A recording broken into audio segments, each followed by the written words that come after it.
Welcome, everybody. This is your boy Bill for Anything. Welcome to another video, and this is my very first video that I'll be interviewing someone, and this is somebody who I hold in high regard. And guys, if this is your first time watching any of my videos, when I say Built for Anything, I'm talking about everything that involves life. All right, whether it's finances, whether it's your health. I try to bring quality content that can help you in different phases of your life. All right. So I'm putting myself out there to you guys so you guys can know who I am. And I'm bringing somebody to you who I hold in high regard, is a good friend of mine that I've known for many years. That's doing some big things out there, positive things. And so I want to introduce him. His name is Sam. This is a entrepreneur, college graduate, philanthropist, you name it, congressman. I mean, get it. I mean, he's doing so much. So I'm gonna let him introduce himself a little bit, talk to the people, tell them where you're from. Good evening, everybody. How you guys doing? Like I heard said, my name is Sam Pierre. I'm the managing partner for SMP Global Consultants. But most importantly, I'm happy to be on this this live feed with my man Built for Anything. He's doing big things. I'm really excited about what he's trying to do and how he's trying to help everybody out there in the community. So I give him utmost respect for doing what he's doing, taking that leap, taking that jump, so that he can affect more lives with the work that he's doing. I'm really proud of him, and I'm excited to be here. Excited to be talking about some of the things that I'm doing. Minority business enterprises. I'm trying to help more minority firms get certified so they can do more government contracts. I look forward to talking more about that later on. Okay. So let's talk about that. Let's talk about some of the things you've been doing. One of the things that I commend you is that your story is a bit different, because you came from, you did the school route. Mm-hmm. Got the education, bachelor's, you did all of that. And usually when people do that, they go right into the 9-to-5 job. Right. Now, my understanding is that everything that you're doing right now, this is your own business. Right. Talk to the people who are watching, who are saying they're in school, they're busting their ass, they're racking up debt, they're racking up all kinds of education, and then to find out that they have to kind of do things on their own. What made you take that kind of route and not just go into the corporate environment or just the regular 9-to-5? Right. That's a very good question, man. So like you said, growing up, we were always taught, go to school, get your degrees, get a job, make some money, get a pay raise, get an increase, get a pension, and then die. Right. That's always been the plan. And that plan is cool for majority of our people, because at the end of the day, right, we didn't have access to capital. We didn't have access to some executive board rooms. We still don't have access to some executive board rooms right now. So you still got people who's trying to chase that dream and trying to get to those levels in corporate America. And that's fine. I always say everyone has their own path. So I was following that path, as you mentioned, got my bachelor's degree, worked in government for about 10, at that time, probably 8 years, then went back to get my master's degree. And, that was my intention, get my master's degree, public administration, probably go work for McKinsey or Accenture, one of the top consulting firms there. They came and they recruited at my school. That's what they do. This is the system that we're in. Like, what are you doing, right? Mm-hmm. But then, I got to give props to my university, Columbia University, because they challenge us to think outside the box, right? They challenge us to think outside the box and to think about being a manager. So so my concentration is in management and finance. So the management part of my concentration challenged me to ask the current managers questions on why they're doing what they're doing, how they got there. And I found it very interesting that majority of these managers and these CEOs that I had to interview for my projects, right, they had a different mindset, right, from the people who were working for them. Mm-hmm. So when I would ask these CEOs and I would ask them questions, about their business, right, they would challenge me, right? And they would speak as if this is like natural information. Like, who wouldn't know this, right? Like, what do you mean? Like, yeah, that's what we do. This is how we operate. This is how we move the money. This is how we stay in business. This is how we leverage things. And they were talking to me as if I was someone who should have already known how this world works. And at that point, I decided that, hey, maybe there's another world out there that I'm just unfamiliar with. And then it all made sense to me. It made sense to me that, other people, people of means, right? Rich people. Let's go. Right. They get educated. Right. They get educated throughout life, right? So there's no education is how you get it, right? Education is, whatever you learn. So they get to learn through the game of life, right? So they're being taught from a very young age what to do, what not to do, how to move this, how to move that. We don't have access to that education, so we pay for it in the form of a degree, right? So since we weren't on the golf courses, I got to now pay for somebody to teach me the conversation that was happening at the golf course. So since I'm not in the boardroom, right, with my uncle, right, now I got to pay someone in the form of a degree to teach me the information that my counterpart learned from being in the boardroom with his uncle. And once I realized that is how they view education, I said to myself, there's no way I can go back. Mm-hmm. Once I was exposed to that kind of information, once I was exposed to that kind of access, there was no way I can go back to being, a regular person, because now I have access to CEOs. I have access to people who are thinking on a higher level, who are making millions and billions of dollars. There's no way I could possibly go back, right, to being a regular person. So I took the long way to answer the question. But to answer the question it was that once my eyes was open, there was no way I could have taken that route, because I understand the game, right? I understand the chess pieces. I understand everything there. And I understood that, hey, you are a cog in a wheel, right? As an employee, right? Yes, they were offering me 180, 200,000 starting, bonuses, all that. But think about the return on the investment, which would have been my time that I would have been getting for making the CEO and the company richer, right? So paying an employee $250,000 for the employee giving you $2.5 million worth of work, right? That's a win for the manager. That's a win for the CEO. But that's not a win for me, right? So when I realized that, I definitely couldn't take that route. So for as long as I've known, how old are you now? I'm 32 years old. Okay, pretty young. For as long as I've known you, you've always been involved in different projects, right? Talk to us about some of the things that you've done and how you stayed active. And you talk about that experience and the fact that you went to school to get that knowledge. But I noticed that there's two different things, right? There's the people who go to school, they get the knowledge, they don't do anything outside of that, and then they get thrown right into the workplace. And then there are people like yourself who are active on the streets, proactive in meeting people and creating relationships. Talk to people about the importance and how that's helped you to be where you are today. Okay. I'm going to try to be brief because I have such a long story. Graduating South Shore High School, shout out to South Shore High School.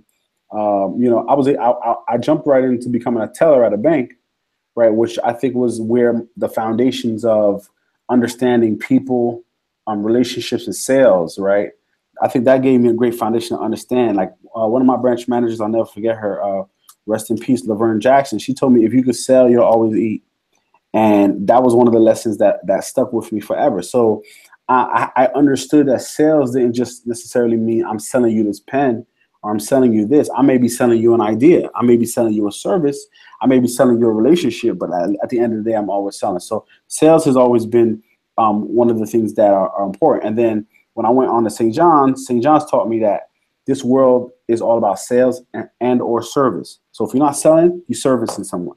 So, you know, realizing, okay, it's a sales or a service. So just because I'm providing a service and I'm not getting paid for the service doesn't mean that I can't get a return on that service later on. So learning that building relationships was the most important thing. And to your question, you know, I got involved in student government at my university, and that's kind of what changed my life.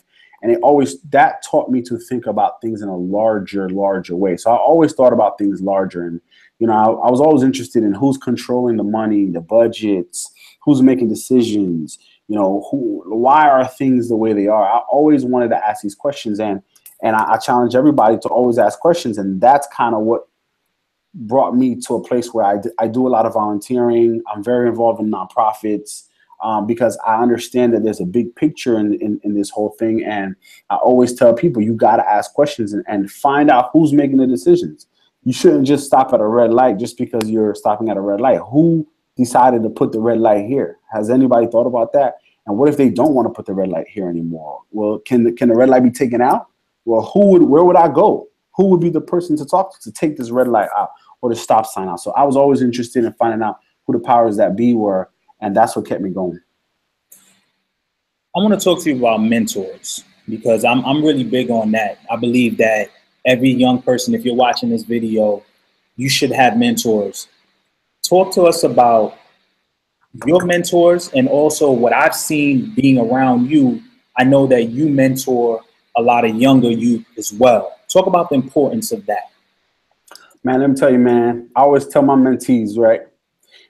You can take the long way or you can take the short way, right? And I always tell them, you either going to work hard on the front end or you're going to work hard on the back end, right? That's everything in life.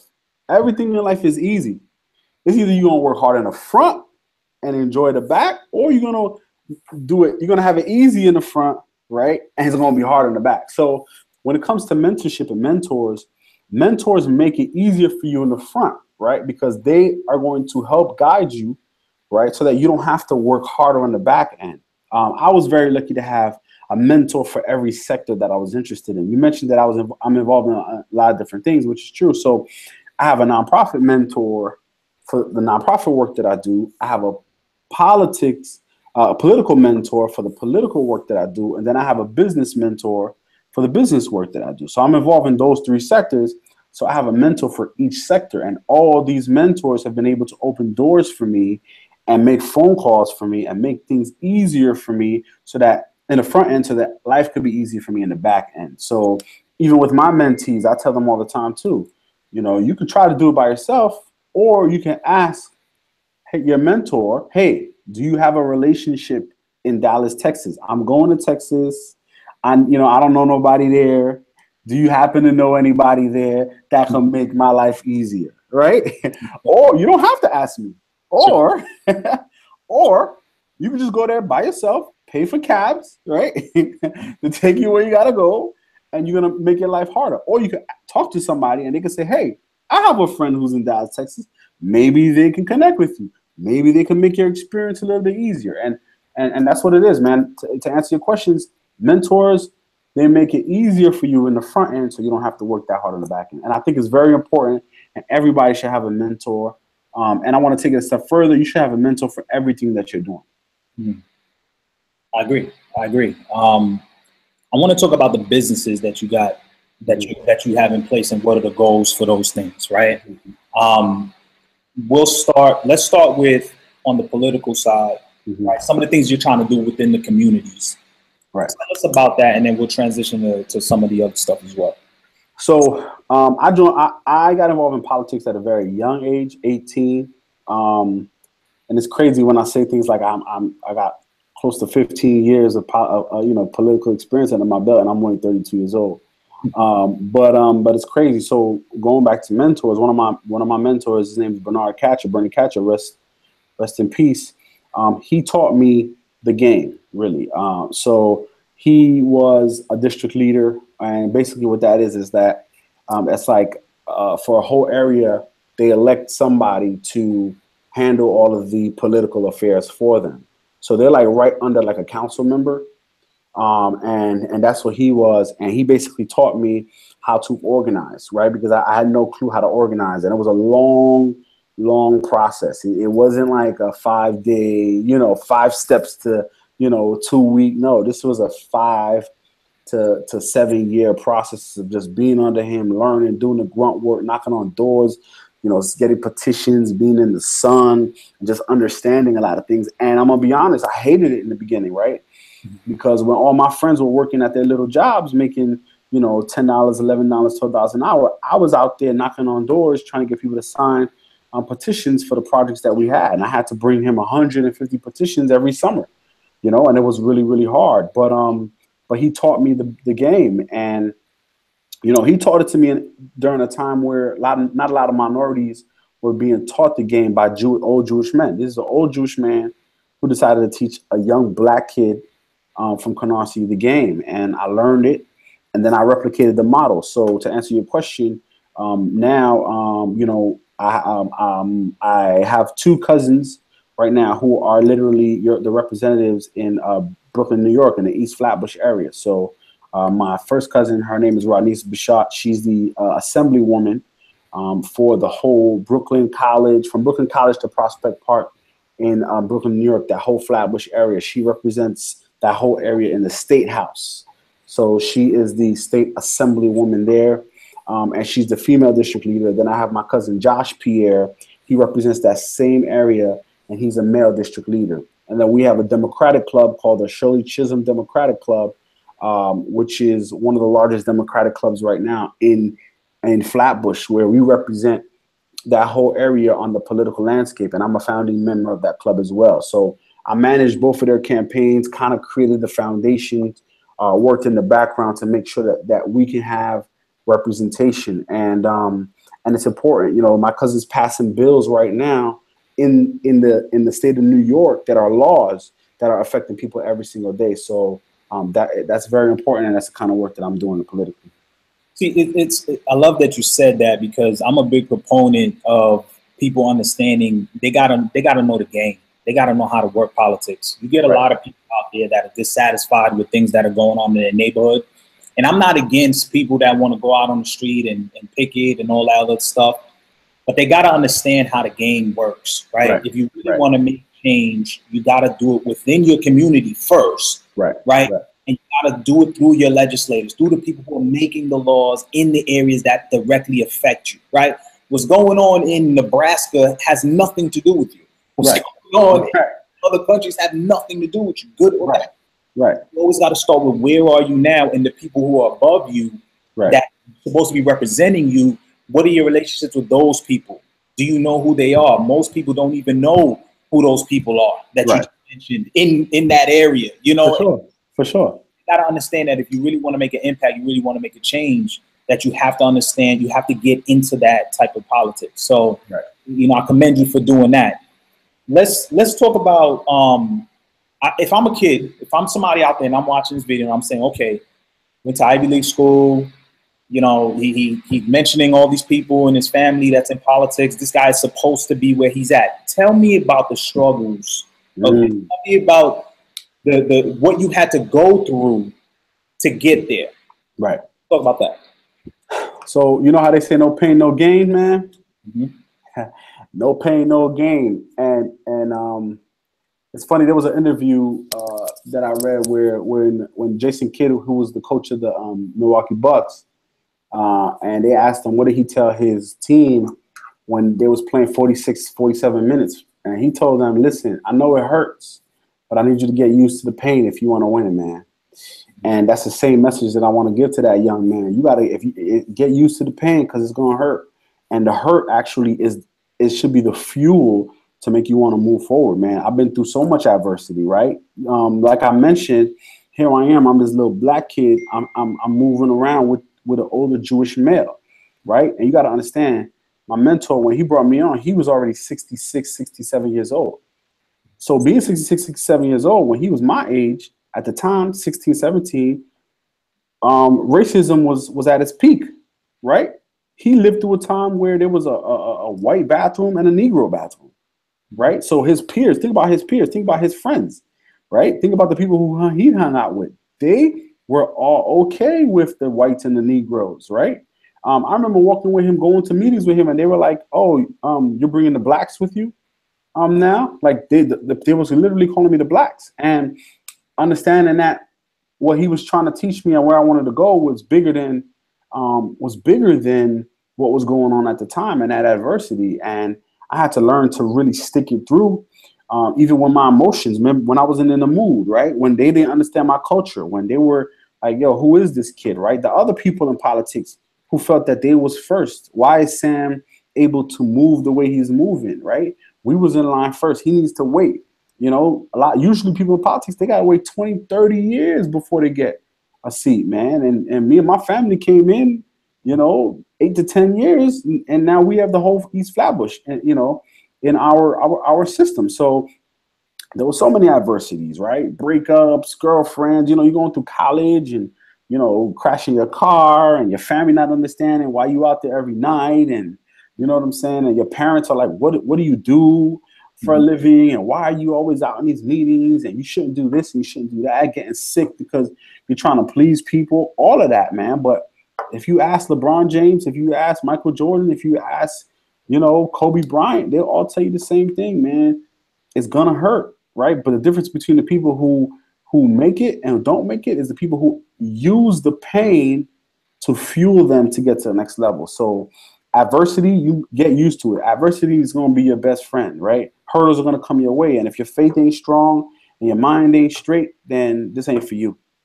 How do you navigate around distractions, right? Because in order, you mentioned all the things that you're doing, and I'm imagining that there's always going to be people that flock to you, right? How do you stay focused? How do you not get pulled in one direction, right, as opposed to the other? How do you navigate through that? Let me tell you, man, that's something I'm still dealing with every single day, man. Like, you ask anybody, Bill Gates, anybody, any big time success, Mark Cuban, whoever, they still deal with distractions because what they don't teach you in school, what they don't teach you at home is that the more successful you are, the more people want to talk to you, right? And there's always this survivor's remorse, right? Where you feel like, that I gotta speak to this person and I gotta help them out because somebody did it for me. But at the same time, your time is your greatest asset, right? So you can make more money, but you can't make more time. So you got to find a way to balance helping other people, but also helping yourself. Because if you're not sharp, if you're not on your game plan, if you up till 3, 4 o'clock, 5 o'clock in the morning talking to people, but you got a meeting at 10 o'clock to make that title and sprint merger happen, and you ain't sharp, you're not going. That means you're not going to be productive. So it's really about explaining. I'm learning this now. Even now, in years as a businessman, it's really about communication and explaining to people. Listen, it's either we waste the time now and we stay broke, or give me some time to do what I got to do. And when I get there, we could spend. I'll take you to Disney World. I'll send a jet to come pick you up. You can come hang out with me. So I think that's what it's really about. I mean, right now, I have a post. If you look at on my social media, there's a post that says, I'll be right back working on a big project for the next 2 weeks, right? And I had to take that to social media because I can't have a press conference, right? Usually, politicians will have a press conference and say, hey, this is what's happening, and it will go to all the media channels. Since I can't do that, I got to use the press that I do have, which is social media. And I told everybody right now, listen, I'm working on a huge project. Leave me the hell alone for 2 weeks. And even though after saying that, people still was hitting me up, but the level of engagement decreased. The level of engagement decreased because now people still feel like they're a part of, they're part of my world. They understand what I'm doing and they can respect that. So I really think it's all about communication. And this is something that you're never going to be 100% great at. You just have to keep trying every single day. That's good. I couldn't agree more. And I know obviously you're married as well, and especially you being young. And I can't stress enough because you're going through the process. You're married. There's a lot of things that you want to do for yourself. you talk about blocking out the noise. Right. You know, how do you even balance your relationship, your marriage, I should say, along with your goals? How does that work? Right. Well, rule number one, you got to marry somebody who's just as crazy as you, right? Mm-hmm. So if you, because you got to think about it, you got to be crazy to be an entrepreneur. And I used to think, no, that's not true. But then as you start to meet other entrepreneurs, you start to realize that y'all all have there's a same level of, I call it crazy, but a lot of other people call it the wavelength, right? You got to marry somebody who's on that same wavelength as you, because if you don't, you're going to end up hurting yourself, right? Because the time that you're spending trying to fix things, right, is going to take away from the time that you're going to spend trying to make things happen. You know, I like to use JayZ, Beyonce, and Barack and Michelle, right? The reason why I believe JayZ and Beyonce works is because Beyonce is trying to crash the internet, right? While JayZ is trying to crash the internet, right? So you got two people who's trying to crash the internet, but at the same time, they're raising a family. He's got two additional babies, right? So they have to both raise the two babies and crash the internet at the same time, you know? And there's a saying that says, if you want something to get done, give it to someone who's busy, right? So Beyonce don't have time to, you know, to mess around. JayZ don't have time to mess around. They both trying to crash the internet. So I think it's finding that person, you know, same thing with Michelle and Barack, right? A lot of people, they think Michelle Obama was, you know, just there. She was one of the most active first ladies the United States has ever seen, right? The most educated first lady ever, the highest levels of education first ladies ever, right? Who's done the most out of her office, right? Mm-hmm. So how was she able to do all that, manage the household, take care of the kids, and still be the wife to Barack, right? Because she understood that he was crazy and she was crazy too. So I believe that you gotta, and this is hard. Don't think that this is an easy thing, but you really have to look at marriage as a legacy building exercise, right? Because if you're just gonna get married because you like the person, they like you, and that's it, it's not gonna work. It's not gonna work. So marriage has to be a legacy building exercise, and you got to find that partner who's just as crazy as you are, because y'all gonna be crazy in love together. Groom success. Yes. I don't know if you can speak on that, right? Is that for sure. Tell us about that, because I know that's, you know, one of the businesses that you got going on, and I really liked it because what I normally saw on social media when it came around was just a group of Black men, a group of people together, and really just trying to exude excellence. Right. And I think we need more of that. Speak to us. What is the goal for that business, and what is it about? So I should say. For sure. So Groom Success is a company founded by one of my closest friends, Jeff Lindor, who actually used to work in the Department of Corrections. And working in the Department of Corrections as a senior advisor to the commissioner, Jeff was literally in jail. And we always tease him that he was in jail every day, but he was in jail every single day. Trying to make the jails better, trying to figure out ways to help more people. And when he went in there, all he saw was Black men. He saw was Black men in the jails. You know, in grad school, Jeff had this idea to marry fashion with empowerment to help Black men. And one day he decided to quit his job as a senior advisor to the commissioner, making six figures to try to help Black men, you know, Black men do better, man. So what Groom Success is, it's really a social, it's a men's social platform that's here to try to empower them to navigate, participate, and to succeed in today's world. So everyone tells you that you can, right? Mm-hmm. Everybody tells you can. There's 50,000 organizations, Black male this, Black male that. Everybody tells you can, but nobody tells you the how, right? Well, how? How am I going to do it? How?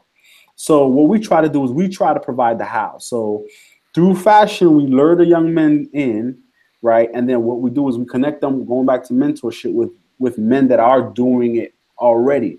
So it's like, I want to be a politician, then I'm going to be in the room with a Black man that's already a politician. I want to be a lawyer, well, I'm going to be in a room with a black man that's a lawyer, right? Because one thing that's going to unite us is fashion, right? I want to look good. I want to feel good. Even though he's a lawyer, he want to look good. He want to feel good. So boom, I'm going to put you and a lawyer in the room where y'all want to look good. Y'all want to feel good, but then y'all going to have that conversation. Mm-hmm. So now you want to go to law school. Now he's going to tell you, oh, I went to law school. I can write a letter for you. I can get you into this law school, right? Oh, I'm a cop. You want to be a cop? I can help you get into the police academy. Oh, I'm a politician. You want to be a politician? I can help connect you with this Democratic club. So that's basically what it is. It's a gentleman's social network that helps men navigate, participate, and succeed in today's world. Man, let me tell you, that's very much needed because unfortunately, you got a lot of people, a lot of grown men out there who don't even know how to tie a tie. Right. Which is unfortunate. And when you talk about, presenting yourself and wearing a suit and going through the whole, to me, when you go and you get a tailored suit, there's no feeling like that. I feel like every man should have at least one tailored suit. At least one. One experience of walking in there, having them put you literally on a pedestal, having them measure you out, and just make a suit that is designed for you, right? Yep. Like there's no better feeling than that. So I think when you look good and when you feel, when you look good, you feel good as well. Right. So it's good that you guys are out there and showing people that, listen, it's okay to not look like a bum, basically. Right. You can dress nice, right? And at the same time, I mean, you don't got to spend a boatload of money. There's ways around it. There's accessories. There's ways you can put things together, right? Without going out there and really breaking the bank. Right. So what kind of gravitated me to that was just the fact that you guys are putting it out there that, hey, here's a resource that you guys could come to and just get that knowledge, because there's a lot of people who don't have that knowledge, man. No, for sure. And I wouldn't be a good businessman if I didn't throw a selfish plug out there. So we have the Gentleman's Factory now, where we have a location where men can come between the hours of 9 to 5, Monday through Friday, walk into the Gentleman's Factory. We're on 495 Flatbush, between Empire and Lefferts, on the 3rd floor loft. So we got a loft, and it's exclusively for men, where you can come in and you can pick up accessories while coming to one of our workshops where there's a panel. There's always somebody interesting there. We got a flat screen TV. We got PS4. We got an Xbox for the young men that just want to be around positivity. So if there's any young men out there, check us out on IG, at Gentleman's Factory or groomsuccess.com to learn more about the movement, man. And we'd love to have you.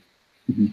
Man, listen, guys out there, people, support this man. Go out there. He's always, it's always a good time. It's always for a good cause. And I commend you for that. It's funny. Let's talk real talk, man. It's so funny because you got this JayZ album that dropped, right? 444. And a lot of people are running around now with quotes and they're saying, he's making statements like buy art. And, instead of investing in jewels or this and that, why don't you buy, the community? And it's like people are now like all of a sudden like a light bulb is going on in people's minds. And what's funny about it is that there are plenty of people. This is nothing new, right? People have been selling. Like I've been working in these communities for over a decade, trying to tell people to invest. Right.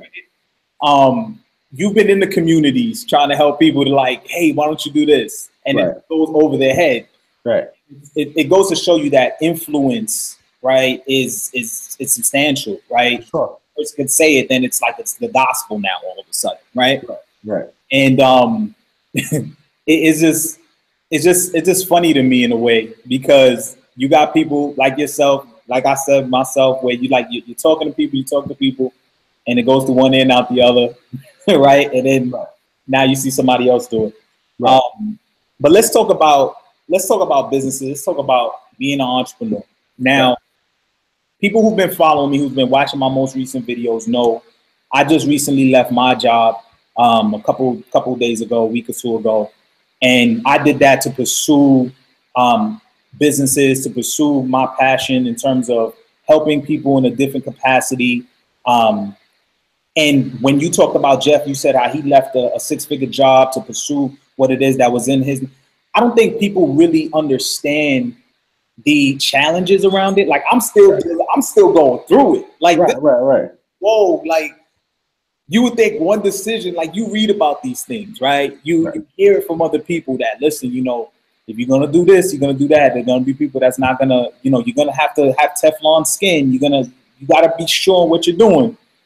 And then, you know, then when you go into it, it's like boom. It's like everybody's like coming at you and like, are you sure? Are you sure? Is this what you want to do? And you talked about that. You said how your parents, you know, you coming out of school, they probably expected you to go right into work. And here you are trying to do your own thing and you're hustling and they don't really get that. And I'm saying this to say to the people watching this, the young people watching this, male, female, whoever, everybody's not going to understand what it is that you want to do. Right. This is a new generation, right? The old way of doing things, like we're in 2017. This is the millennials. Like there's so much other things that you could be doing. And if you choose to want to be in the workforce, that's fine. Like if that's the route that you want to take, that's fine. But there is a vast majority of people that are saying, you know what? And it's not for everybody, but they're saying, you know what? I could create something, right? I could lead something.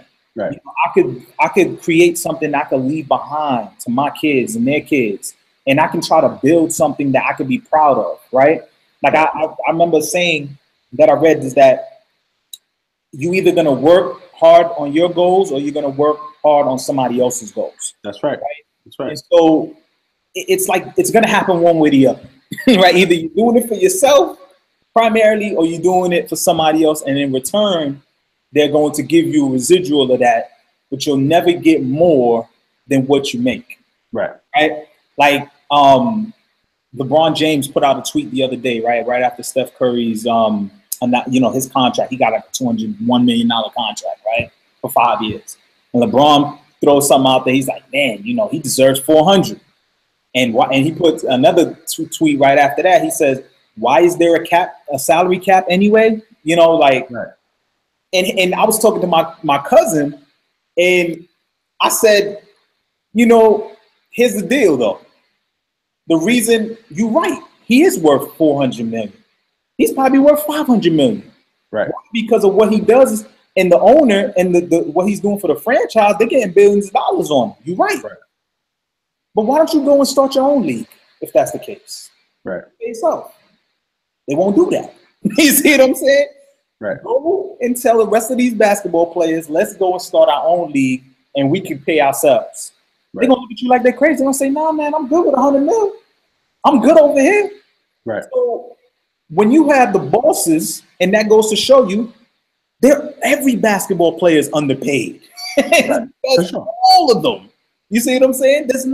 All of them is underpaid because of the fact is you're never going to make more than the guy who's cutting the check. Right. You know what I'm saying? Like that doesn't make for sure. Think about it like for sure. And you're making more than me. It doesn't work, man. And you know, I wanted to talk about like just that entrepreneur life, man. Like what is that? Because a lot of times people think it's just a vacation or it's just the easy route.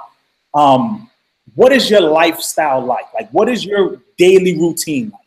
Let me tell you, man, I want to address the first thing you mentioned, which is that jump, right? Like people don't like, it's really not for everybody. And I don't want anybody to get this one thing confused, right? Being an entrepreneur does not mean that you're your own boss, right? I've been trying to tell people that all the time. If anything, being an entrepreneur really means that your client is the boss, right? So you're working for a client, right? So I love when people say, well, I want to be an entrepreneur because I want to be my own boss. That's a falsehood. That is a lie, right? What you do is you control your own time, right? But if you have clients, right, you're working for that client. So I just wanted to clear that up first.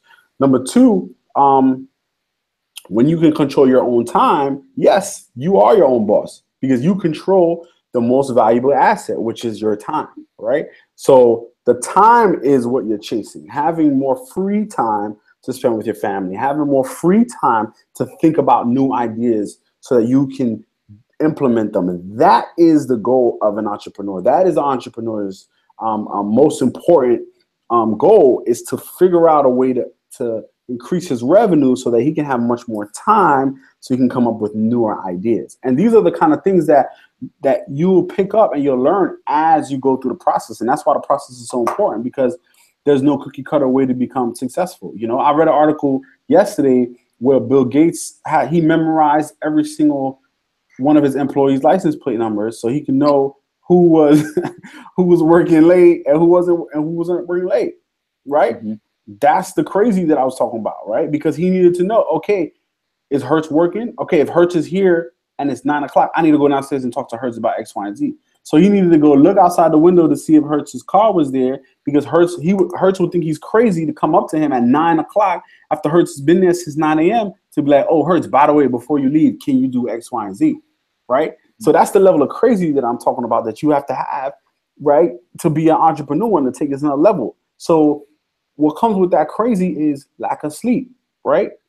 What comes with that crazy is lack of understanding. When you're wearing the same shirt for 3 days in a row, the average person's going to be like, yo, Hertz, you got the same shirt on for 3 days in a row. Yeah, I do, man. Right? Days, bro. Right? You know, I ain't got Hertz don't have a haircut. Hertz couldn't spend 3 days without a haircut. Now Hertz don't have a haircut for 3 weeks, right? To the natural eye, to the average eye, rather, it's like, yo, what's going on? That's why I go back to that crazy.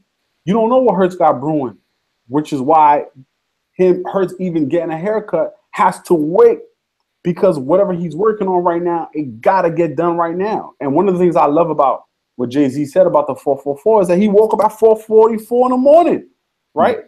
A lot of people who's all excited. It's so funny. All these people's excited about his album, but everybody's sleeping, right?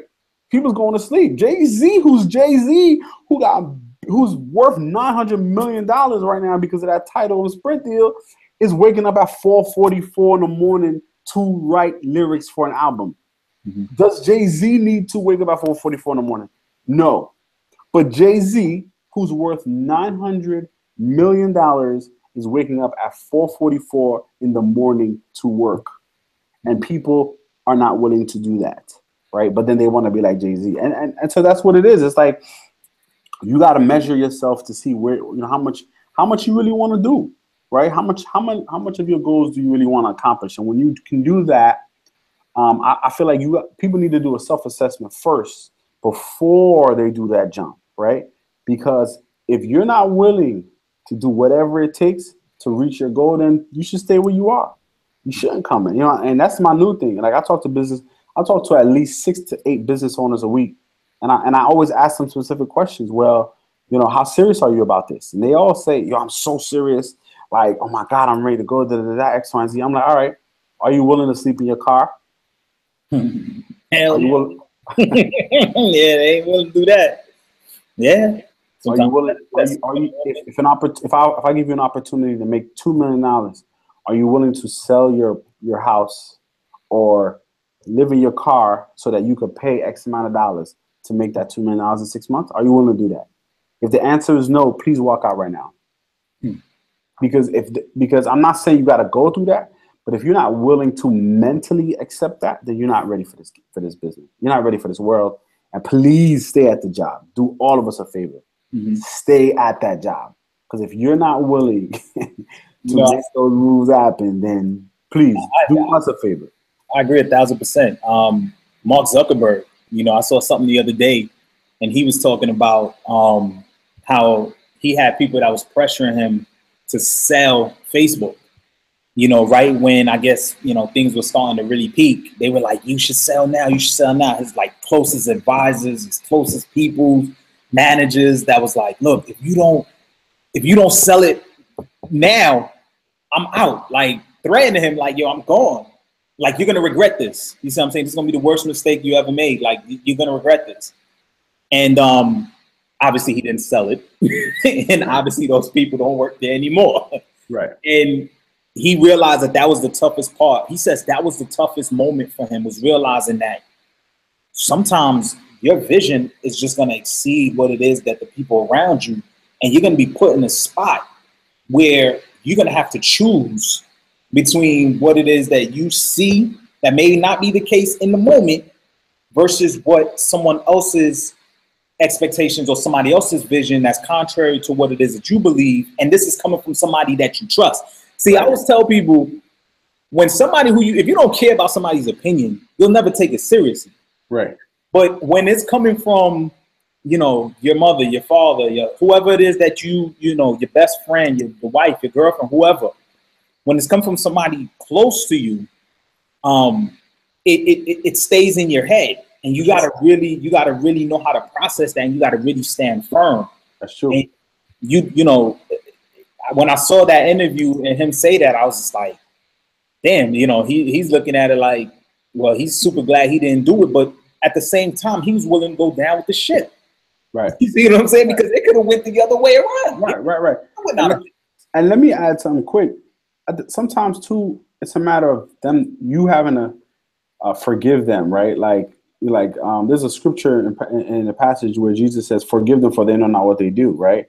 Where they don't understand, they don't know better, right? So it's like I can't even be mad at somebody who's not exposed to the same kind of things that I'm exposed to, you know. So it's almost like it's almost like you have to mentally train yourself to be like, all right, they don't understand, you know, they don't understand. So how could I even be mad at them for saying what they're saying? If anything, they're supposed to say what they're saying right now because they're living that lifestyle, or they're on this path. If someone on this path, then they'll never understand. So it's almost better for me to appease them so I could move to the next level than to sit there and kind of like deal with them. So I agree with you 100%, man. Is there any other business ventures that I didn't mention that you want to plug right now, that you want to, you know, you're able to talk to whoever's going to see this, people that are in Brooklyn, anything that I'm missing, anything that's coming up that you want to tell the folks about? Sure. So my main business now is SMP Global Consultants. So we are a management consultant firm, and we specialize in helping minority businesses and women businesses get government contracts, right? So how did I get into this business? Like I said, I have years in government, but I've always been the guy that was curious on how things are run and how things happen. And my exit paper, my thesis paper for graduate school, I had to do it on helping some kind of system, some kind of company. So, you know, I had my friend Jeff was in the corrections, so I decided I wanted to help the Department of Corrections deal with some of this criminal justice issue. You know, it was hot. You know, black men was getting shot. Black men's going to jail. So I was like, all right, let me kind of take a peek and see, like, you know, what can we do to help this? So I went to the jails, right? So I went to Rikers Island. I interviewed people, and I spoke to the staff, and I spoke to a lot of other people, and I came up with a few recommendations for what they can do to make the system a little bit better. And I did it for a project. I got an A, you know, and it was cool. And I was ready to move on to, you know, my nonprofit and things like that. And then I get a phone call 2 weeks later from the commissioner's assistant telling me they need me to come in so that they could start my project. And I'm like, what are you talking about? Because that was a paper for class. And she was just like, nah, you came in here with all these ideas and these recommendations. So, you know, we like this so much. We found $1.2 million and we want to start your project. We want to start your project this fall. It completely changed my life because I didn't know that they had the power to do that, right? I didn't know that the government had the power to offer contracts to firms to work on major projects that affect their communities. And I'm paraphrasing the story because it was a much longer story. But the moral of the story is that I realized that the government has $16 billion worth of contracts that they're trying to give to minority firms. So if there's $16 billion in a pot, why the hell am I not a part of the group of folks that's trying to get that and trying to put my people on to get that? And the most important thing is that, look, if I give Hertz $2 million right now, Hertz got to hire 4 people that look like him. Now that's what JayZ's talking about when he says change the community. If Hertz could hire 4 people right now at $75,000 a year, right? That's different because guess what? When he looks at that application and it says 2 felonies on there, right? Because the person got mixed up in stuff that they weren't supposed to get mixed up in, Hertz now can make a decision on whether he wants to change that person's life or not. Right? Now that's real change, right? Now that's taking your community to the next level. That you're not going to be barred by having a felony to work for Hertz's company, right? Because the boss, who's Hertz, looks like you and understands where you came from. So he's not going to let something like that bar you from an opportunity.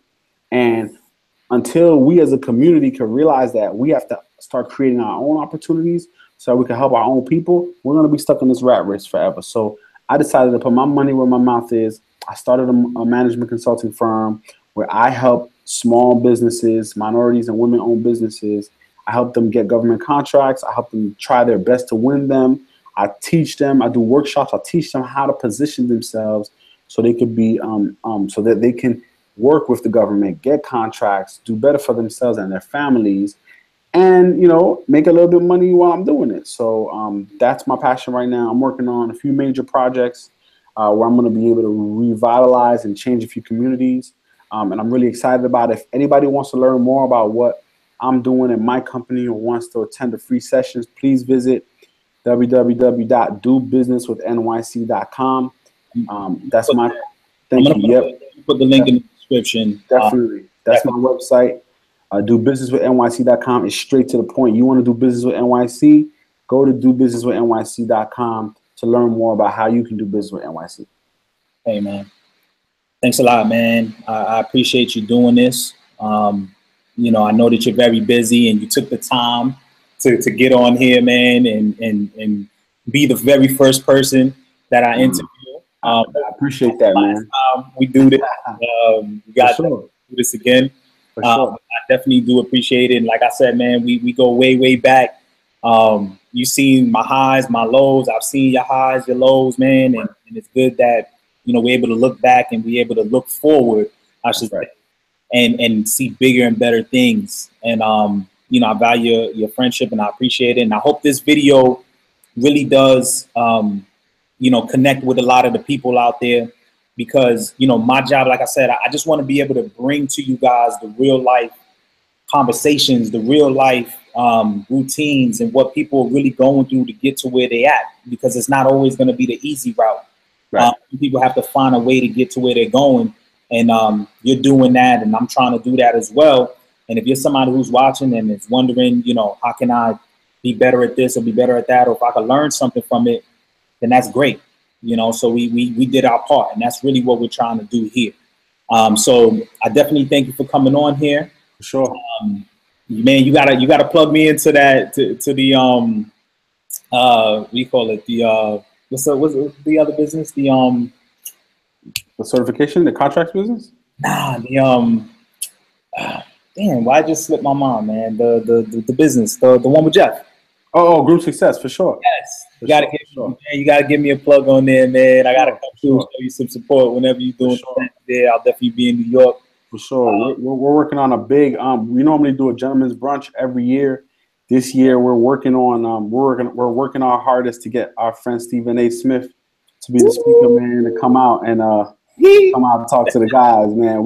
Last year we had 150 guys come out, guys only, to our gentleman's brunch. This year we're expecting 300, you know, Black and Hispanic males coming out to our brunch this year. So we're trying our best to get to make it work with Stephen A's calendar, because we want him to come out and talk to the guys about what's really going on and to giving them empowerment and enlightenment. And look, man, our motto is we could do anything, man. If Stephen A is a human being, then we could get to him. So you know, we was at ESPN not too long ago having conversations, and that's where it all spurred.